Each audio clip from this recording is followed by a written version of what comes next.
Bapak Ibu, para kadang kinasih simbah-simbah lan adik-adik, para rama suster bruder berkah dalem Gusti, sugeng rawuh wonten ing PDSK channel menika. Kados pundi kabar panjenengan? Mugi-mugi bagas kasarasan kesehatan kawilujengan tansah mengko kula panjenengan sami anggenipun kelampahi gesang ing dinten menika, lan mugi-mugi lumantar panglimbang basa Jawi waosan Injil kula panjenengan sansaya saged nggayuh iman kapitadosan ingkang leres lan mantep. Langkung-langkung anggenipun kula panjenengan bangun gesang sesarengan paguyuban komunitas ingkang bekja rahayu ingkang bahagia. Lumantar waosan Injil dinten menika Gusti Yesus tasih nglajengaken kados pundi nuntun para murid dalem supados siap siaga lan anggenipun siap siaga boten namung netepi menapa sing dados kewajiban-kewajibanipun para murid kados sing waosan kala wingi, nanging ugi kados pundi wekdal-wekdal ingkang cumawis estu dipun pigunakaken kangge pados sangu supados rikala nampi rawuh dalem Gusti utawi kratoning swarga awake dhewe wis bisa nampi kanthi pantes lan prayogi. Awit kapan anggenipun Gusti utawi kratoning swarga menika rawuh awake dhewe ra ngerti. Mbuh wayahe kuwi cepet apa suwe awake dhewe ra ngerti. Mila sangu penting. Kados yen Bapak Ibu badhe tindak siarah menika lak nimbang-nimbang sangune. Yen siarahe ning luar negeri mesti sangune ya luwih akeh tinimbang siarahe ning dalam negeri.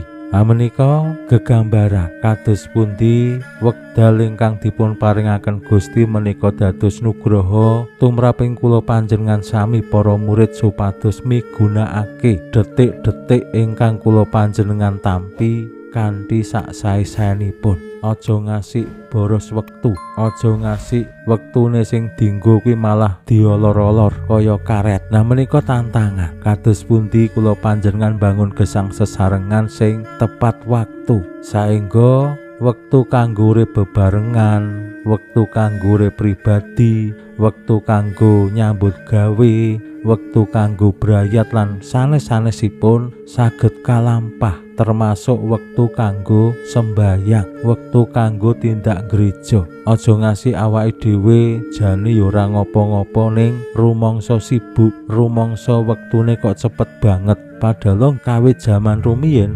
ngantos zamane awake dhewe saiki yen dijami wektune ya 24 jam pendak dinane, seminggu ya 7 dina. Ning kados-kados awake dhewe ngrasakake wektune sansaya cepet, awake dhewe sansaya gaweane akeh, ora bisa leren, ora bisa rekreasi, ora bisa cuti lan sapanunggalane. Kados-kados awake dhewe dadi buru-buru wektu. Nah menika temtu lajeng dadosaken kula panjenengan anggenipun nyawisaken diri utawi siap siaga nampi rawuh dalem Gusti ya terus perangan-perangan sing penting dilirwake utawa diliwati.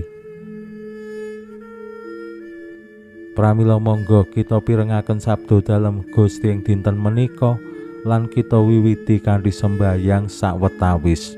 Konjo ing asma dalem Yang Rama so Yang Putra tuwinjang Roh Suci. Amin.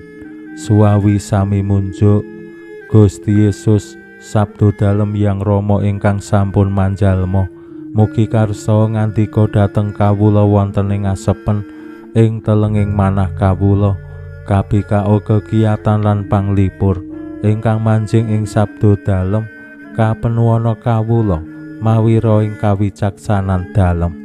Mugi-mugi srana anggen kawula maos lan mirengaken sabda dalem kawula sansaya nunggil ing sampeyan dalem.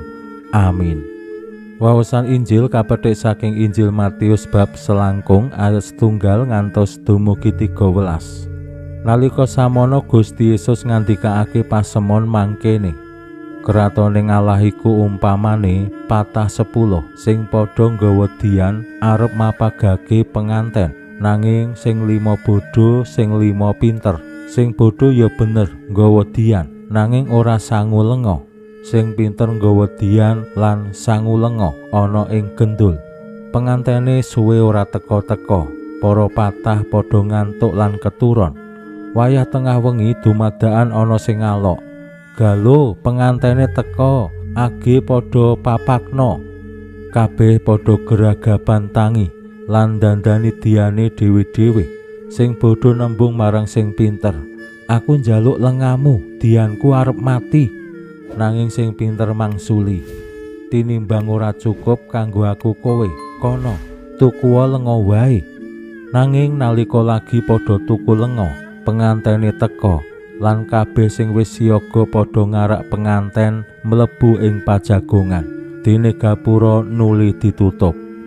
Wasanane sing padha tuku lenga padha teka lan bengok-bengok, "Bapak, bapak, kula nyuwun konten." Nanging malah diwangsuli, "Blakane aku ora wanuh karo kowe.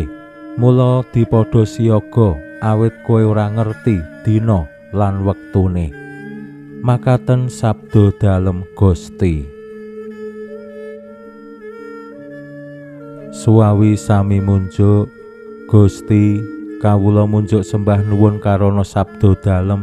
Sabda dalem dadosa obor ingkang madangi margining gesang kawula. Katuntuna kawula sageta sabda dalem menika numusi manah ngantos tansah ngrembaka kangge nggayuh gesang ing swarga. Amin. Bapak Ibu para kadang kinasih simbah-simbah lan adik-adik, gegambaran ingkang dipun paringaken Gusti anggenipun paring pitedah dumateng para murid supados siap siaga kados patah cacah 10 ingkang mapagaken penganten rawuh. Saking pasemon dipun bentenaken patah 5 menika bodho, 5 sanese pinter. Sing bodho ya nggawa dian ning ora nggawa sangu lenga ing gendul. Sing pinter kuwi ya nggawa dian ya nggawa sangu lenga ing gendul. Padha-padha nyawisake ning sing bedake mung sangu karo ora sangu. Pranyata wektu anggene penganten rawuh ora cetha, ora jelas. Mbok menawi sing patah bodho ngira paling sak jam 2 jam wis rawuh, merga undangane ya kurang luwih semono. Ingkang patah pinter mbok menawi le ngira luwih becik sangu lenga, ya nek sak jam 2 jam rawuh, nek punjul mengko nek lengane terus ra cukup diane mati. Saking mriku kula panjenengan kaparingan pitedah bilih nggawa sangu penting. Yen kula panjenengan pengin gayuh gesang kasuwargan, sok emben yen nampi rawuh dalem Gusti, awake dhewe pengin duweni idam-idaman munggah swarga, perlu sangu apa? Utawa ya apa ora perlu sangu apa-apa? Jejering tiang-tiang sing pitados ing Gusti lan tansah suyut ing ngarsa dalem pantese ya nggawa sangu, minimal nggawa oleh-oleh kanggo ana ing swarga kono, sowan ing ngarsa dalem Gusti. Kaya yen awake dhewe pas Idul Fitri utawa pas Natalan sowan ing daleme tiyang sepuh, mesti lak ya nggawa oleh-oleh, nggawa buah tangan sak murwate. Menika luwese, ora kotongan utawa kosongan, ora elok. Wonten ing gesang kula panjenengan, wekdal sing diparingake Gusti ya kula panjenengan pigunakake kanggo golek sangu. Sangunipun boten duit, sangunipun boten HP, sangunipun boten pakaian utawi omah sing magrong-magrong, mobil sing larang. Sangune ya lelabuhane awake dhewe rikala gesang ana ing alam donya. Kados pundi kula panjenengan nglarasaken gesang kalian menapa sing dikersakake Gusti, dadi abdi sing ngladeni, dadi pemimpin sing wani ngasorake diri. saengga menika saged dados rana ugi anggenipun mujudaken gesang sesarengan sing begja rahayu ya bisa dadi sangu awake dhewe munggah swarga. Pinuji Allah sakmenika sarta ing salami-laminipun. Salam sehat, salam bahagia, salam katentreman. Lan mugi-mugi lumantar panglimbang dinten menika kula panjenengan tansah jinangkung ing berkah dalem Gusti ingkang Maha Kuwasa, Yang Rama saha Yang Putra tuwin Yang Roh Suci. Amin.